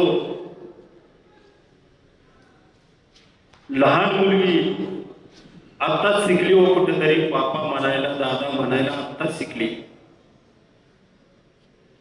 आणि वडील सोडून जाणं किती दुर्दैव, किती दुःख आहे. आपण आपल्या लहानपणीच्या जीवनामध्ये जाऊन बघा आणि विचार करून बघा, बापाचं छत्र हरवल्यावर काय होते. तसंच त्यांचंही होतं, त्यांचंही बापाचं छत्र हरवलं. आमचे मित्र सचिन दादा शालेय जीवनापासून आमचे मित्र, त्यांचंही बापाचं छत्र हरवलं. सर्व आपण गावकरी त्यांचं दुःख बघत आहोत. अत्यंत वेदना ह्या प्रत्येकाला झाल्याशिवाय राहत नाही.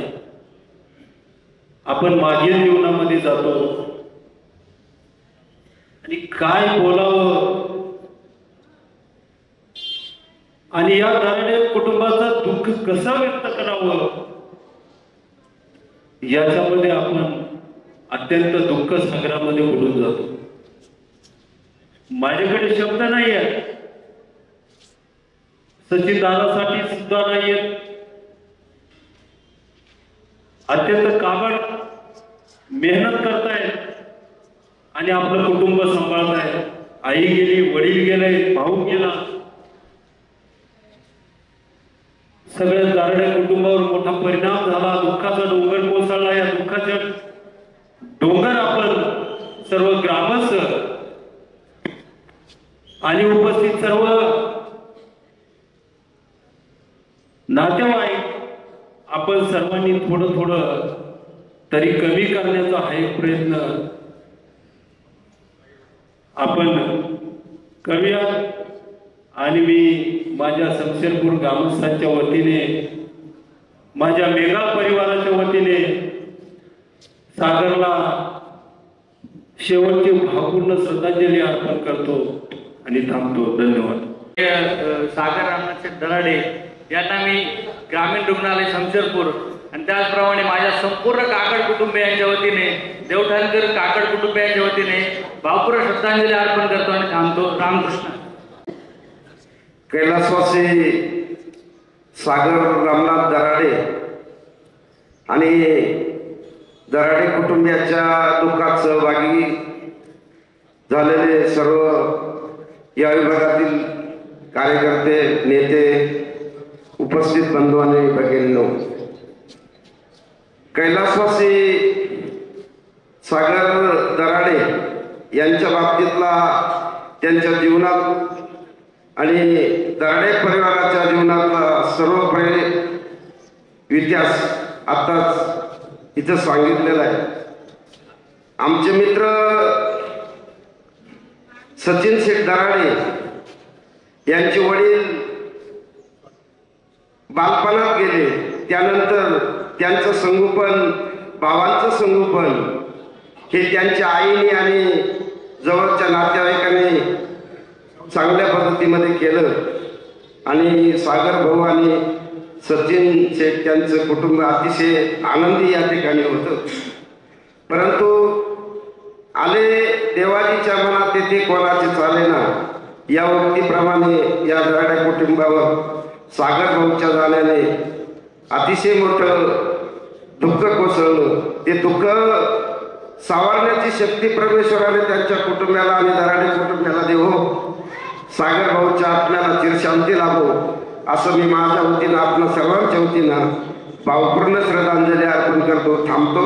रामकृष्ण हरी. या ठिकाणी मी सागर भाऊ यांना शेवटचा निरोप देण्यासाठी जमलेला प्रचंड जनसमुदाय, माता भगिनी, संत महाराज, आदरणीय शिवव्याख्याते योगेश महाराज नागणे यांची प्रवचन रूपी सेवा झाली आणि जीवनामध्ये सत्य काय ते त्यांनी समजून सांगितलं. खरं तर सागर 30-32 वर्षाचं आयुष्य, MPSC करून अधिकारी होणं एवढं काही सोपं नाहीये. एक अधिकारी म्हणून जगत असताना खरं तर सचिन शेट्टनं हा परिवार कसा सांभाळ, वडील लहानपणीच देवाघरी गेले, ऍक्सिडेंट झाला, 2 वर्षापूर्वी आईचंही छत्र हरपलेलं आणि तरी हे 3ही भाऊ गुण्यागोविंदात आनंदात राहताय. सचिन अगस्ती सहकारी कारखान्याचा संचालक, गावात काही दिवस सरपंच, दुसरा भाऊ पोलीस अधिकारी म्हणून कार्यरत आहे आणि आज सागर या परिवाराला सोडून जातोय. खरं तर कॅन्सरची झुंज देत देत बरंच आयुष्य त्याला गाठावं लागलं. या धुरंधर आजारानं त्याला काळाच्या पडद्याआड नेलं. म्हणजे मागाशी सांगत होते की सानवी, मला वाटतं त्याच्या मुलीचं नाव ठेवताना सवरून ठेवताना सागरवरून सानवी नाव ठेवलं असं आणि पत्नीचं नाव काय, सोनाली.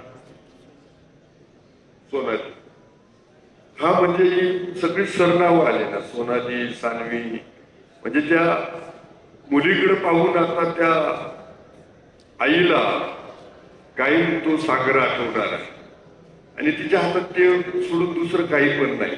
तिला शिकवायचं, तिला मोठं करायचं, तिला समाजात वावरायला शिकवायचं, हेच तिच्या हातात राहिलेलं आहे.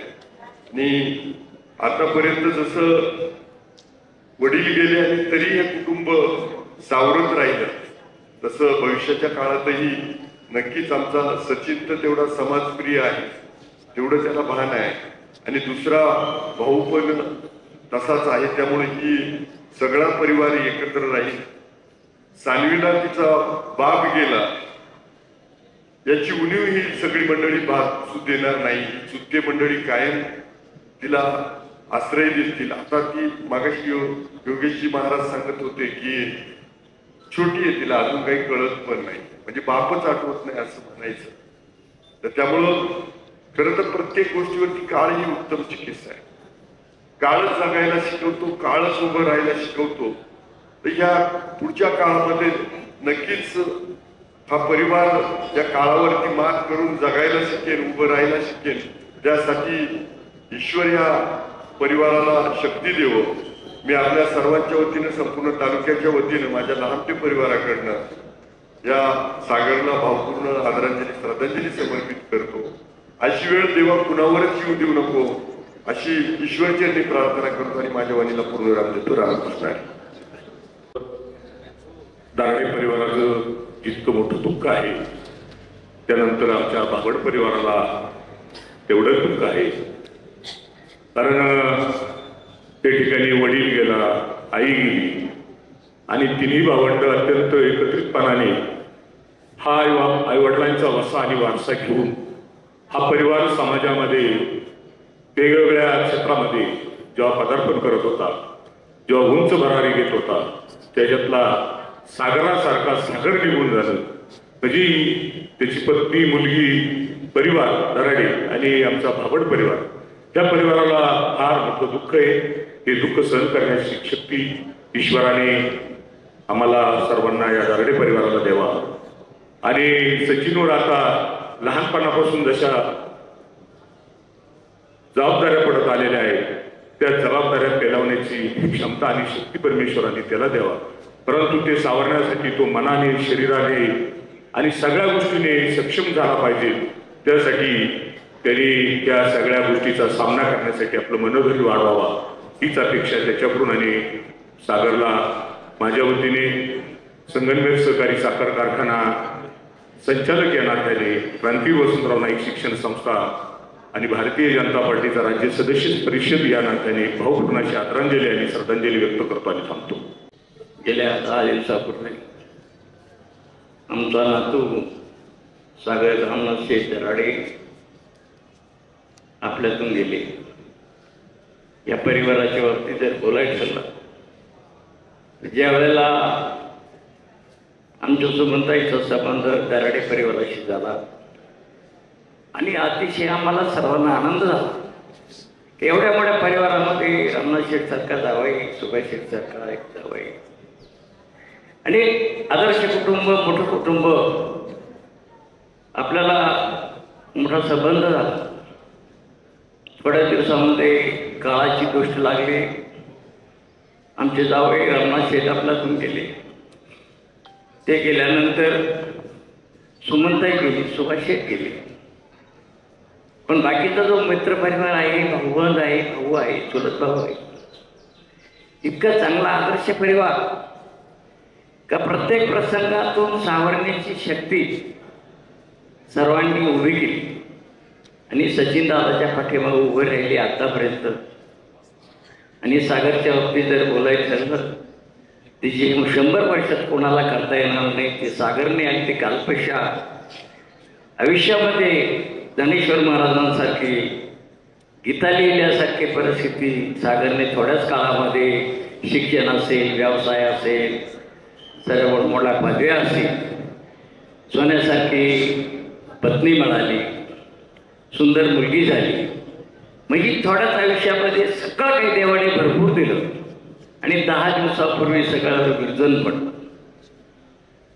आणि सागर गेल्याने या कुटुंबालाच का पण सर्व त्यांच्या सानिध्याचे मित्रपरिवार आहे, सर्वांना एवढं मोठं दुःख आहे का अशा सागरसारख्या मोठ्या इमारती पत्त्यासारख्या कोसळून पडणं फार मोठं दुःख आहे.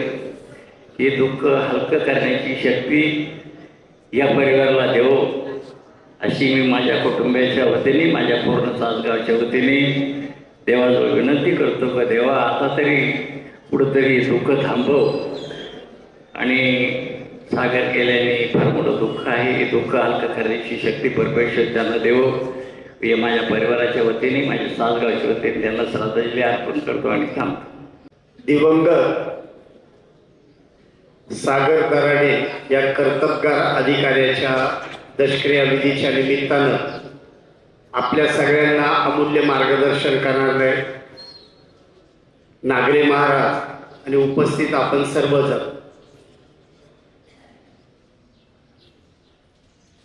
माझा प्रिय मित्र सुनील सोनार भाऊसाहेब यांनी सागरच्या जाण्यानं सागरवर जो लेख लिहिला आणि तो लेख लिहिताना मी त्यांच्या बरोबर उपस्थित होतो.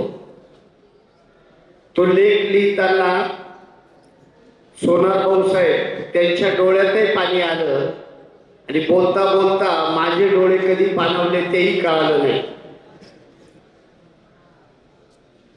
त्याचा मोठा भाऊ सचिन सोबत आपला माझा अनेकांचा जास्तीचा संपर्क आला, सहवास आला.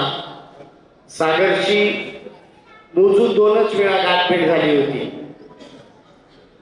या कुटुंबामध्ये एकूण या संक्षेपूर गावातच अनेक दराडे हे अत्यंत कर्तबगार असे आहेत. त्यापैकी MPSC सारख्या जिथं प्रचंड स्पर्धा आहे अशा परीक्षेतून यश मिळवून एका चांगल्या पोस्टवर जाणं आणि काम करत असताना आपल्या कुटुंबाचं नावलौकिक मोठं करत असताना एक दुर्धर आजार व्हावा आणि त्या आजारापुढं आजचं प्रगत एवढं जे काही आरोग्य विद्याशास्त्र आहे त्यालाही मर्यादा पडावा आणि एक हिरा निखळून पडावा असं फार मोठं दुःख या प्रसंगी बोलण्याला मर्यादा आहे. मागेच या परिवाराच्या कर्तबगार मातोश्री रामनाथ शेठ नंतर त्यांनी या सगळ्या मुलांना घडवलं. त्या निघून गेल्या आणि त्यानंतर सागरचं जाणं म्हणजे हा वज्रघातच आहे. मी या प्रसंगी सर्वशक्तिमान परमेश्वराला प्रार्थना करीन की हा खूप मोठ्या डोंगरासारख्या दुःखातून सावरण्याची संधी, सावरण्याची क्षमता परमेश्वर देवो, ही भावपूर्ण श्रद्धांजली अर्पण करतो. कैलासाशी सागर रामनाथ शेठ दराडे यांच्या दशक्रियेच्या निमित्तानं अतिशय दुःखद अंधकरणानं उपस्थित बंधू आणि भगिनी, महाराजांनी या ठिकाणी अतिशय समयोचित असं प्रबोधन आपल्या सर्वांना केलं. खरं म्हणजे या परिवाराचा माझा जो संबंध आला तो सचिन शेठ दराडे यांच्या माध्यमातून. सचिन आणि मी अगस्ती सहकारी साखर कारखान्यामध्ये संचालक म्हणून आम्ही दोघेही त्या ठिकाणी कार्यरत आहोत.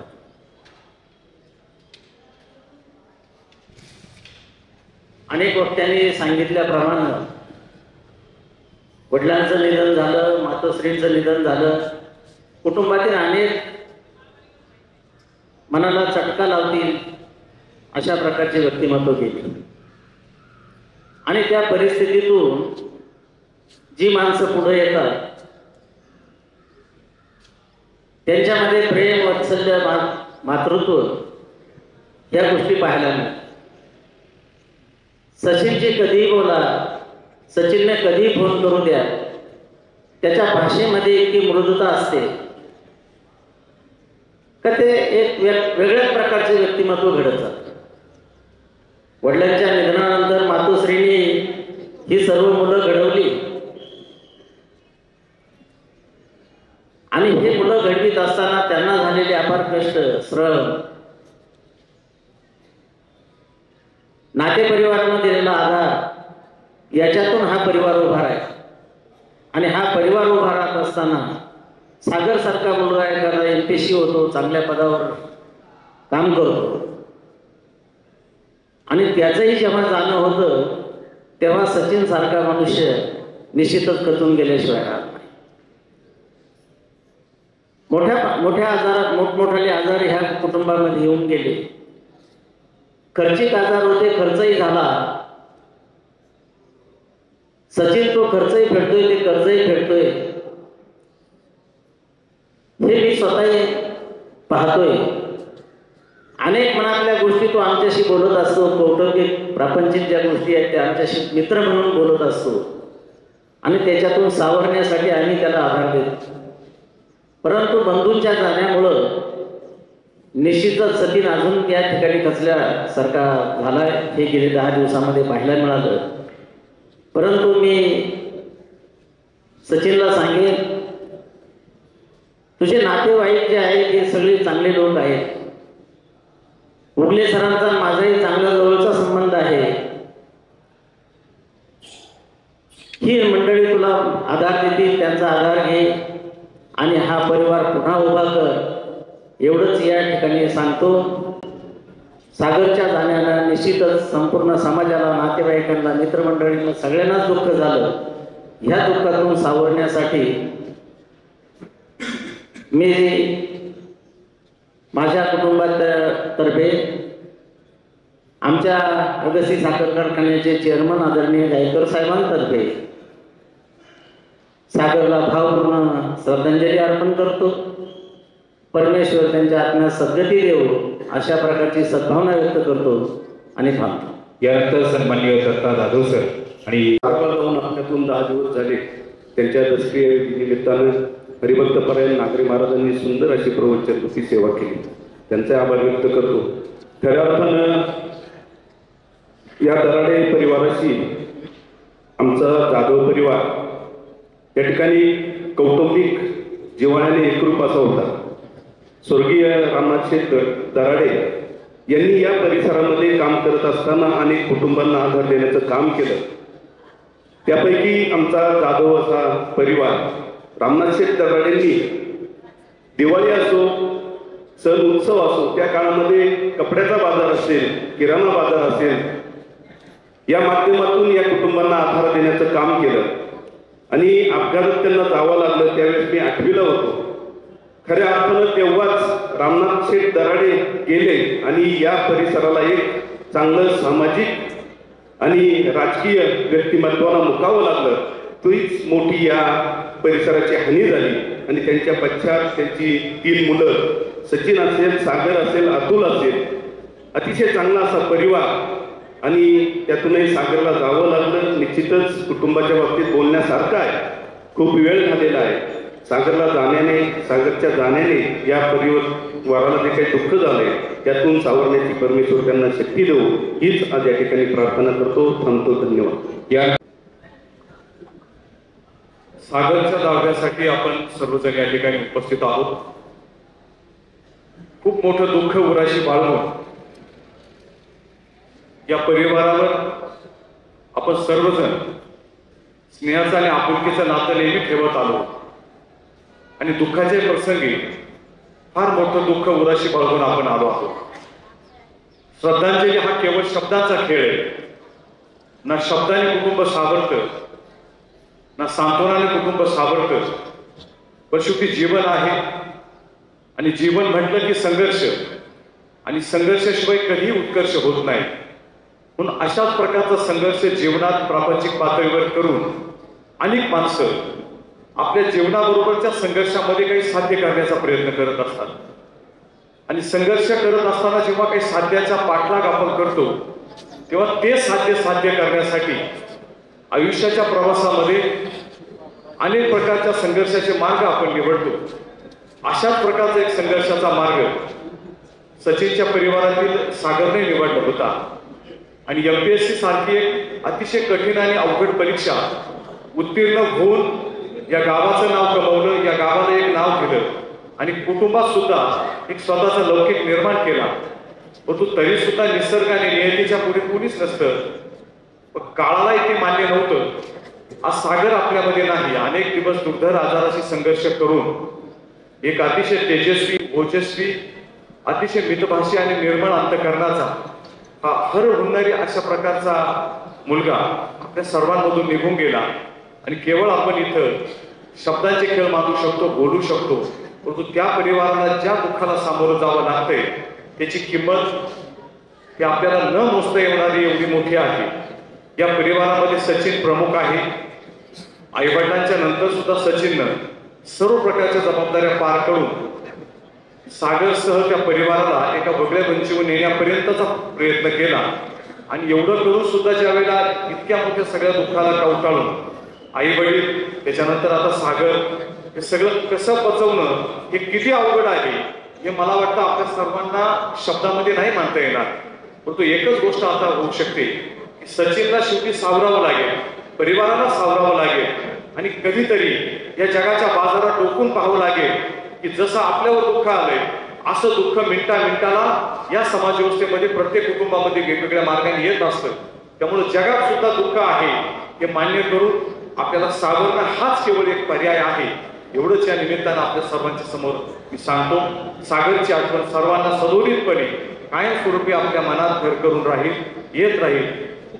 सागरच्या प्रती आपल्या सर्वांच्या वतीनं या ठिकाणी संवेदना व्यक्त करतो आणि थांबतो. सागर नावातच सर्व काही येऊन गेलं.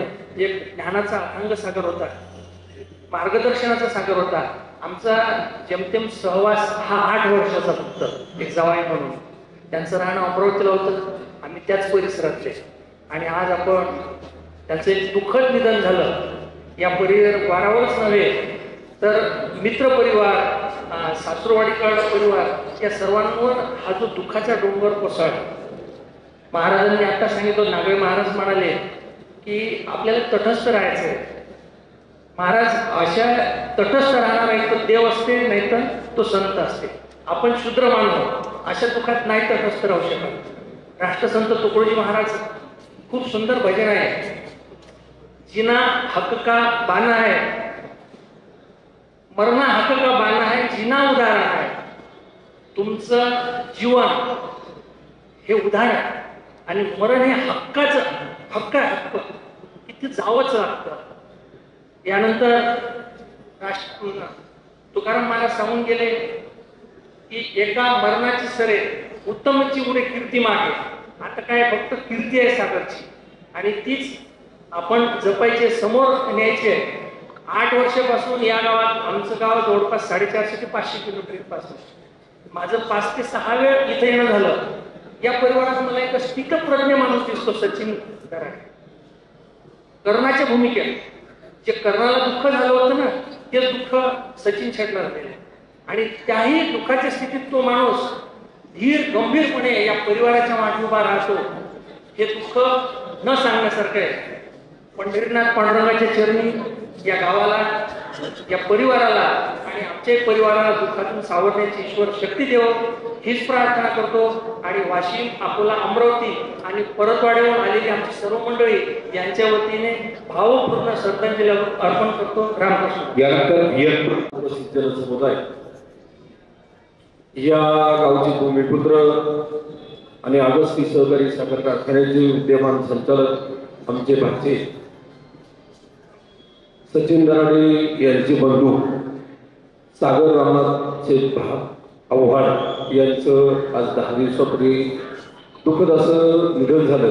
त्यांच्या जाण्यानं निश्चितपणे हा दराडे परिवार असेल, संपूर्ण शमशेरपूर गाव असेल आणि आमचा चास परिसर असेल, या गावाला आमच्या भाचा गेल्याचं निश्चितपणे दुःख आहे. यापूर्वी या ठिकाणी अनेक वक्त्यांनी ह्या सागरबद्दल आणि या दराडे परिवाराबद्दल जे दुःख आणि विषद असं विश्लेषण केले. मी आपला जास्त वेळ घेणार नाही.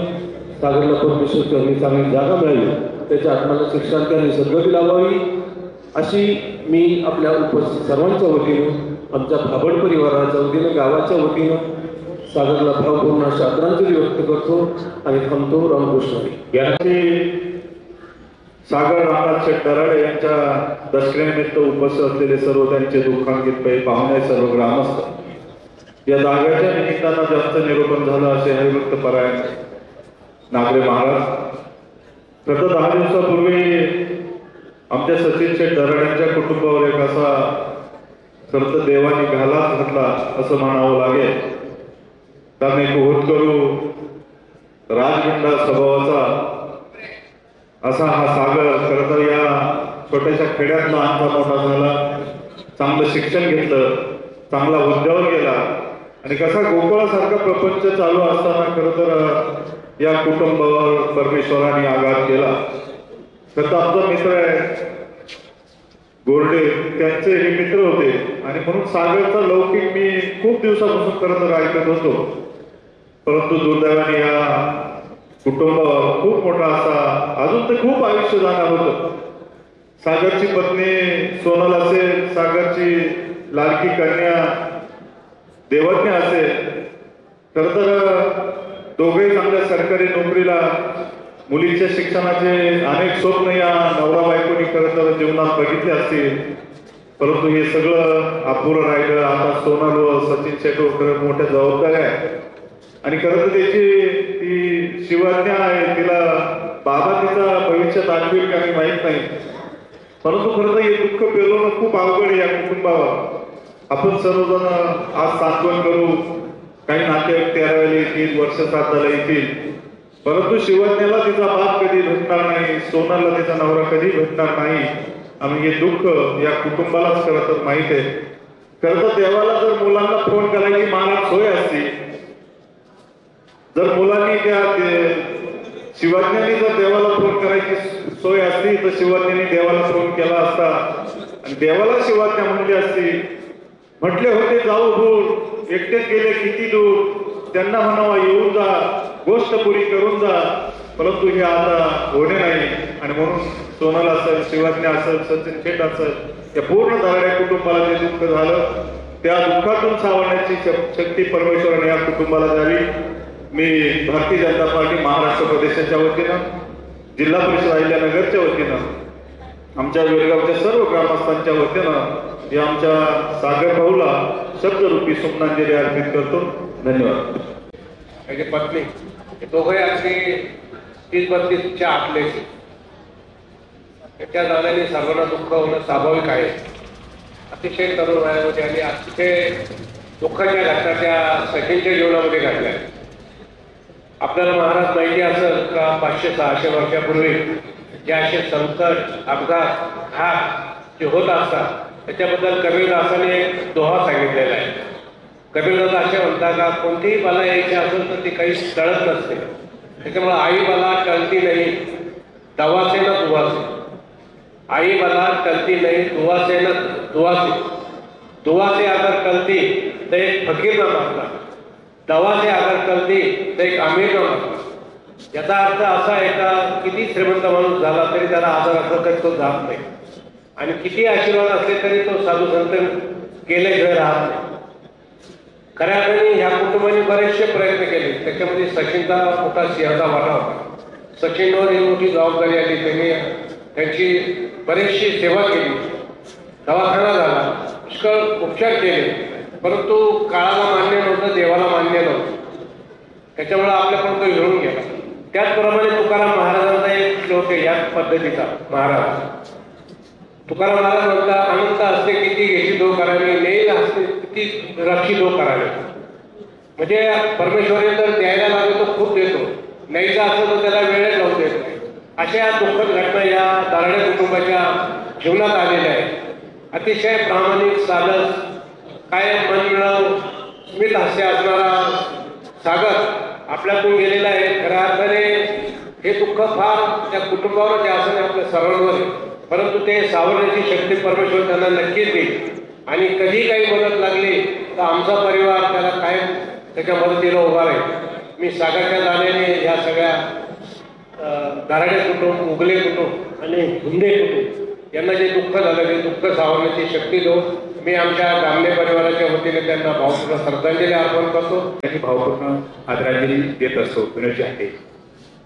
परंतु काही मान्य लोकांना असं वाटतं की गेलेल्या व्यक्तीच्या बद्दल खऱ्या अर्थानं बोलण्याची हीच शेवटची वेळ असते. लक्षात घ्या नंतर नाही कोणी बोलत. त्या परिवाराला तो फोटो खऱ्या अर्थानं त्या ठिकाणी पाहायचा आहे. ते चिमुकलीला त्या ठिकाणी तो फोटो खऱ्या अर्थानं दिसणार आहे. आज जेवढी मंडळी ती रोज मात्र या घरात नसणार आहे. पत्नीला तो फोटो समोर दिसणार आहे.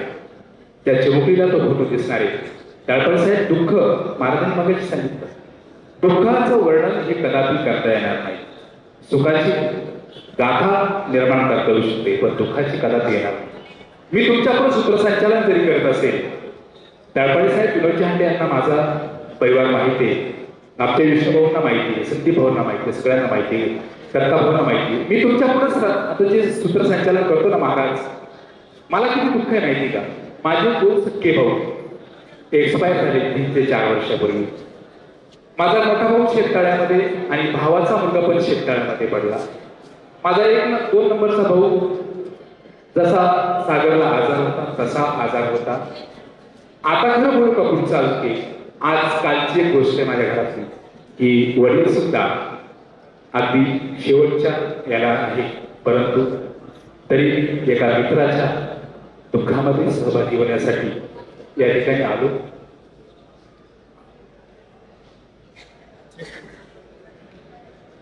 धन्यवाद. यानंतर आपल्या सर्वांचे नेते आदरणीय मधुकररावजी एक मिनिट साहेब एकच मिनिट बघता.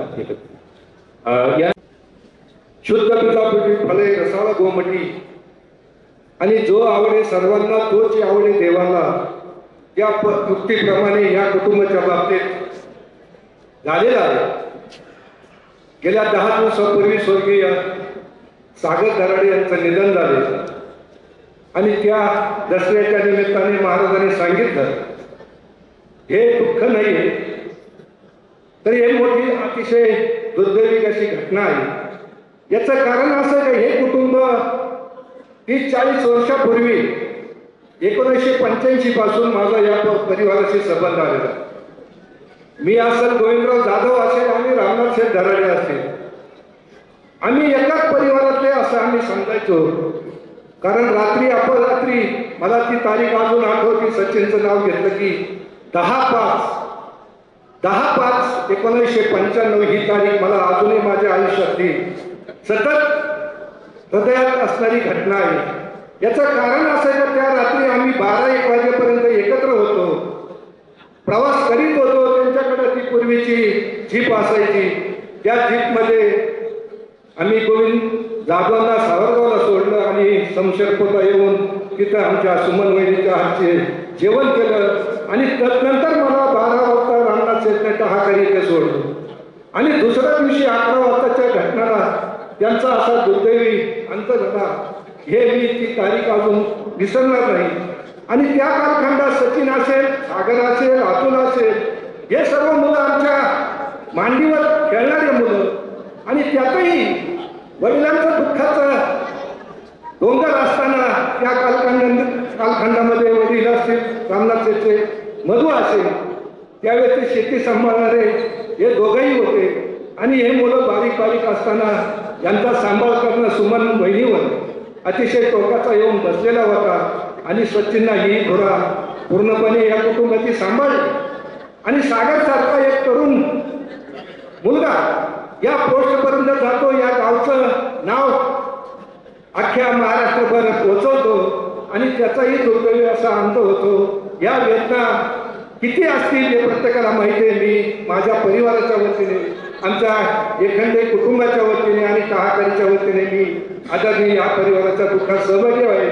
आणि या ठिकाणी स्वर्गवासी सागरभाऊ रामनाथ शेट दराडे यांच्या दशमीनिमित्त उपस्थित राहिला.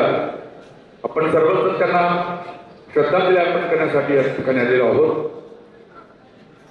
खरं म्हणजे एक दिवस आपलं जेव्हा आपला जन्म होतो त्याच दिवशी आपला मृत्यू ठरलेला असतो, मृत्यू अटळ असतो. परंतु असं अवेळी जाणं हे खरोखरच क्लेशदायक, दुःखदायक असतं. आणि अशा वेळेस त्या परमात्म्याला विचार असं वाटतं, देवा अरे तू जर देव चांगला जन्म दिलाच होता तर एवढी घाई का केलीस? अजून तर आता तर सुरुवात झाली होती, जीवन जगण्याचं बाकीच राहिलं, अर्ध्यावर सोडून बोलवून का घेतलं? मित्रांनो, मी तेच हायस्कूलला या ठिकाणी होतो, 8वी ते 10वी. त्यावेळेस रामनाथ शेट आमच्या पुढे फक्त 1 वर्ष होते आणि गेली दरम्यान आम्ही वर्गमित्र. त्यामुळे सचिन हा म्हणजे आमचा पुत्रवत नाही का. पण एक आहे की रामनाथ शेट मी जवळून पाहिले, सचिनला मी अलीकडे जवळून पाहतोय, ते कुटुंब खूप चांगलं आहे. सामाजिक याच्यामध्ये त्यांना भान आहे. आणि स्वतःच खरं म्हणजे सागरभाऊने आपलं मेरिट सिद्ध केलं होतं. एमपीएससीला पास होऊन क्लास पण झाले होते. एमपीएससीला पास होणं किती अवघड असतं पोपट शेट हे मला माहिती आहे. मी जवळजवळ 4दा पास केलं, 3दा सिलेक्ट झालो आणि 2 ठिकाणी जॉईन केलं. पण माझी गोष्ट वेगळी आहे, मी चूक केली म्हणून ती जागा गेली. तर सागरभाऊची काय चूक आहे? अरे खांडाचं देसर नाही, पण असा ते आधार झाला. दोन्ही कुटुंबियांनी खूप खूप प्रयत्न केले, पराकाष्ठा केली. तर म्हणजे आपले अमरावतीचे सासवडचे आपले बुंदे कुटुंबीय असतील, दराडे कुटुंबीय असतील, यांनी शेवटपर्यंत सागरभाऊंना वाचवण्याचा आटोकाट प्रयत्न केला. प्रयत्नाला यश आलं नाही. पण हळद एकाच गोष्टीची वाटते की आता नुकतंच कुठेतरी दत्ताभाऊ सुरुवात झाली होती, वय तसं कमीच होतं. आणि असं म्हणतात की देव जन्म देतो त्यावेळेस तुम्हाला 2 पर्सनॅलिटी असतात. एक आउटर पर्सनॅलिटी म्हणजे बाह्य व्यक्तिमत्व आणि जे अंतर व्यक्तिमत्व असतं ते आपल्याला कसवावं लागतं. या मुलाने जर बघितलं तर एक राजपिता चेहरा, चांगलं व्यक्तिमत्व, बाह्य व्यक्तिमत्व तर चांगलं होतंच, पण एमपीएससीला जो म्हणून क्लास पण होतो त्याचं अंतर व्यक्तिमत्व कसं असेल आपल्या सर्वांना माहिती आहे. लाखोतून मी एक सिलेक्ट होतात, लाखोतून. आणि एवढ्या कष्टाने 11 तास अभ्यास करून एमपीएससी पोस्ट म्हणजे एमपीएससी क्रॅक करायची, क्लासवर पोस्ट मिळवायची, जाहीर करायचं आणि खरं म्हणजे जीवन जगण्याचं एक चांगलं आता कुठे सुरुवात झाली होती. वहिनी सुद्धा एमपीएससी पास होऊन 9th तासून झालेली आहे. एक चांगलं कुटुंबीय, त्यांना खूप उज्ज्वल भविष्य होतं. पण it is sed man purposes, God disposes. माणूस ठरवतो सर आणि परमेश्वर कुठेतरी बिघडवतो. मग त्यांना प्रश्न विचारायचा वाटतं, पण असं का केलं? सगळ्यात जास्त आमचं दुःख कुणाला असेल त्या मुलीला, त्यांच्या पत्नीला आणि त्या सर्व कुटुंबियांना. पण असं म्हणतात की शेवटी ईश्वरापुढे किंवा त्या जगण्याच्या पुढे कुणाचं काही चालत नाही. जसं ठरलेलं असेल तसं आयुष्य आपण जगायचं असतं. या प्रसंगी एवढं मोठं दुःख सावरण्याचं किंवा सहन करण्याचं बरं म्हणजे परमेश्वराच्या सगळ्या कुटुंबियांना बल देव अशी ईश्वरचरणी प्रार्थना करतो. थांबतो. ओम शांती शांती.